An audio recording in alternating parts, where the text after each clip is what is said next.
मिल्कीपुर विधानसभा seat पर उपचुनाव के लिए मतदान के बीच सपा अध्यक्ष अखिलेश यादव ने एक तस्वीर पोस्ट करके आरोप लगाया था कि मिल्कीपुर के उपचुनाव में पुलिस अधिकारी मतदाताओं का आई कार्ड चेक कर उन्हें डराने की कोशिश कर रही है। एक्स पर पोस्ट कर उन्होंने लिखा कि चुनाव आयोग तुरंत इस समाचार से जुड़ी तस्वीरों का संज्ञान ले कि अयोध्या की पुलिस मिल्कीपुर में मतदाताओं के आई कार्ड चेक कर रही है, जिसमें पुलिस के बड़े अधिकारी भी शामिल हैं। यह प्रत्यक्ष रूप से मतदाताओं में भय उत्पन्न करके मतदान को प्रभावित करने का लोकतांत्रिक अपराध है। प्रधानमंत्री नरेंद्र मोदी ने बुधवार को मंत्रोच्चारण के बीच गंगा, यमुना और अदृश्य सरस्वती की त्रिवेणी में पुण्य की डुबकी लगाकर पूरी दुनिया को एकता का संदेश दिया। 5 डुबकी लगाने के साथ ही उन्होंने खुशहाल एवं सशक्त भारत तथा विश्व कल्याण की कामना की। उन्होंने भगवान सूर्य को अर्घ्य भी दिया। इस दौरान वह रुद्राक्ष की माला का जाप करते हुए भी नजर आए। डुबकी लगाने के बाद उन्होंने गंगा पूजन और आरती भी की। इस दौरान मुख्यमंत्री योगी आदित्यनाथ भी मौजूद रहे। बिहार विधानसभा चुनाव नजदीक आते ही यहां दी गई नौकरियों का क्रेडिट लेने की होड़ मची है। बिहार विधानसभा में नेता प्रतिपक्ष तेजस्वी यादव ने कहा है कि हम लोग 17 महीने सरकार में रहे, इसका उन लोगों को कुछ तो लाभ होगा ही। 3.5 लाख नौकरियां देने की प्रक्रिया तो हम लोग शुरू करा कर आए हैं। जितने पद सर्जन करना था वह हम ही लोगों की कैबिनेट में हुआ। ले लेना भाई, सब क्रेडिट वही लोग ले लें। हम क्रेडिट से मतलब नहीं, बिहार के लोगों को रोजगार मिले, तरक्की मिले, हम तो बस यही चाहते हैं। दिल्ली विधानसभा चुनाव में सभी 70 विधानसभा सीटों पर एक ही चरण में मतदान किया गया। मतदान के दौरान ग्रेटर कैलाश विधानसभा सीट से आप उम्मीदवार सौरभ भारद्वाज ने आरोप लगाया है कि दिल्ली पुलिस चिराग दिल्ली के एक मतदान केंद्र पर लोगों को वोट डालने से रोकने की कोशिश कर रही है। सौरभ भारद्वाज ने कहा, आप चुनाव को प्रभावित करने के लिए सुबह से यहाँ खड़े हैं, यहाँ बैरिकेडिंग क्यों लगाई गई है? दिल्ली पुलिस के किस वरिष्ठ अधिकारी ने उन्हें बैरिकेडिंग लगाने के लिए कहा है? यह सब गरीब ग्रामीणों को परेशान करने के लिए किया जा रहा है।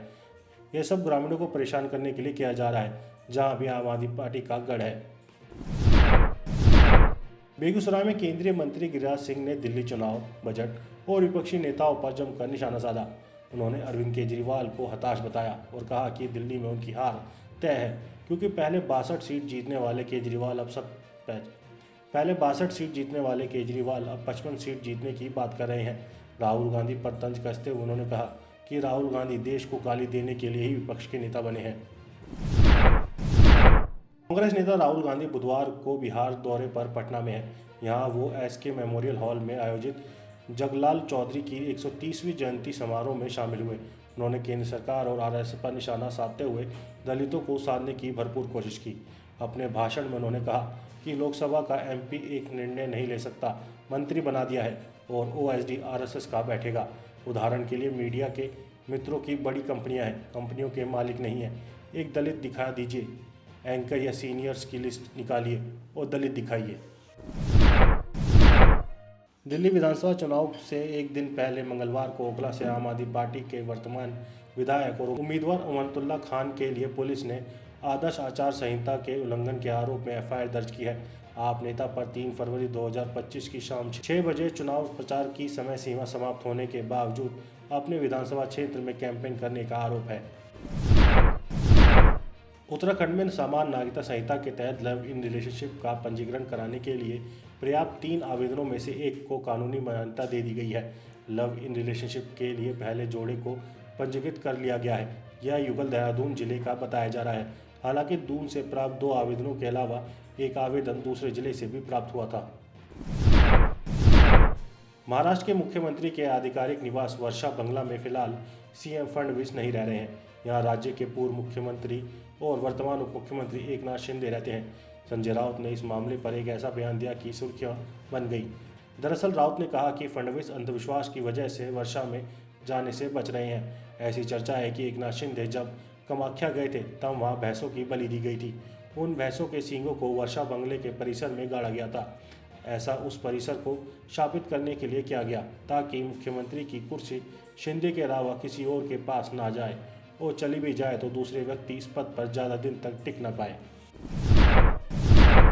प्रदेश में बेसिक व माध्यमिक विद्यालयों में छात्रों की automated permanent academic account register ID बनाने के लिए की जा रही सख्ती के बीच कई जिलों में शिक्षकों के वेतन रोके जाने की चेतावनी जारी की गई है।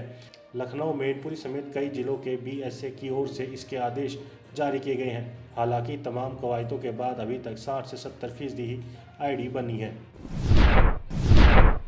डोनाल्ड ट्रंप की व्हाइट हाउस वापसी के साथ ही इस बात के कयास लगाए जा रहे थे कि उनके दूसरे कार्यकाल में सऊदी अरब और इजराइल के संबंध सामान्य हो जाएंगे।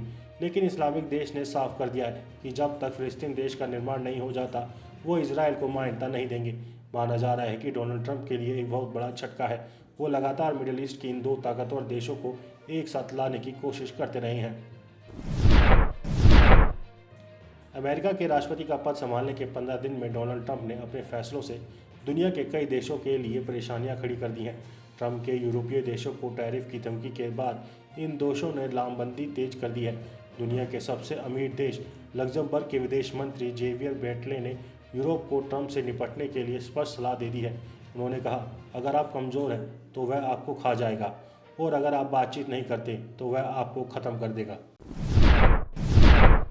सेंट्रल स्वीडन के ओब्रो केएल स्कूल में हुई गोलीबारी में कम से कम 6 लोग घायल हो गए हैं। यह गोलीबारी स्थानीय समय के मुताबिक दोपहर करीब 12:30 बजे हुई है।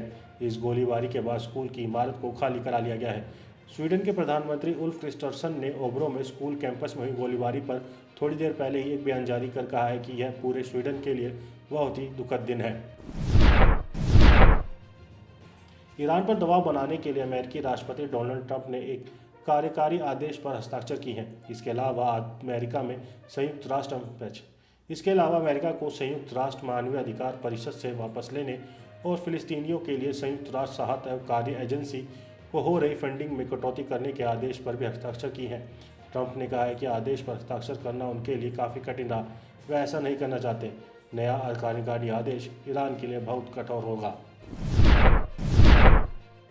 यूक्रेनी राष्ट्रपति व्लादिमीर ज़ेलेंस्की ने मंगलवार को कहा कि रूस से अब तक युद्ध में 45,100 यूक्रेनी सैनिक मारे गए हैं, जबकि 3,90,000 सैनिक घायल हुए हैं। उन्होंने एक यूट्यूब इंटरव्यू में कहा कि युद्ध खत्म करने के लिए रूसी राष्ट्रपति व्लादिमीर पुतिन के साथ बातचीत करने के लिए तैयार हैं। ज़ेलेंस्की ने कहा कि अगर यही एकमात्र तरीका है जिससे हम यूक्रेन में शांति लाकर लोगों को बचा सकते हैं तो हम इसे जरूर अपनाएंगे। हालांकि डायलॉग टेबल पर पुतिन के प्रति वह बहुत निर्दय रहूँगा।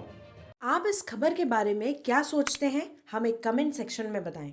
साथ ही ब्रह्मास्त्र न्यूज़ को सब्सक्राइब और शेयर भी ज़रूर करें।